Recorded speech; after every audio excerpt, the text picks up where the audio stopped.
जी नाज़रीन, आम ख़बर ॾींदा हलूं त भाण जे खोट ख़िलाफ़ आबादगार 3 महीननि खां मुसलसल एहतजाज करे रहिया आहिनि। सिंध हुकूमत ते को फ़र्क़ु ई नथो पए। वधीक मालूम कंदासीं हथियार न्यूज़ जो CEO आदम शंबाणी खां। जी आदम शंबाणी, छा अपडेट्स आहिनि? इन वक्त आऊं मौजूद आहियां सखर में। एक शहरी यूरिया भाण जे खोट खिलाफ़ एहतजाज करे रहियो आहे।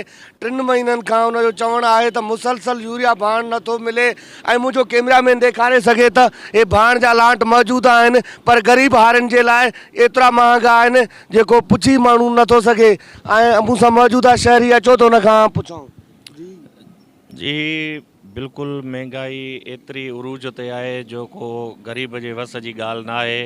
ऐं तक़रीबन 3.5 महीना थी विया आहिनि त असांखे भाण नथो मिले। असांजी फसल तमामु मुतासिर थी आहे, जो इहो ई ख़ुदशो आहे त हिन साल फसल तमामु पोइते वेंदो ऐं ग़रीबनि जे, असां जहिड़े ग़रीबनि जे लाइ निहायत ॾाढी मुश्किलात जो सामिनो करिणो थो पवे। तो सिंध हुकूमत खां इहो असां मुतालबो था करियूं त उन्हनि जो असां आसारीदार थींदासीं त असांखे जेको आहे सो भाण ॾिनो वञे, जीअं असांजो गुज़र सफ़र थी सघे। जी बिल्कुलु, हिन जो चवणो हो त सिंध हुकूमत खां असां मुतालबो था कयूं त असांखे यूरिया भाण ॾिनो वञे, असांजो फसल ठीकु थी वञे, न असांजे बच्चनि जो गुज़रान आहे, असांजे बच्चनि जो रोज़ी आहे। इन में ख़लल पियो त असांखे असां सां ज़ुल्म थी वेंदो। जी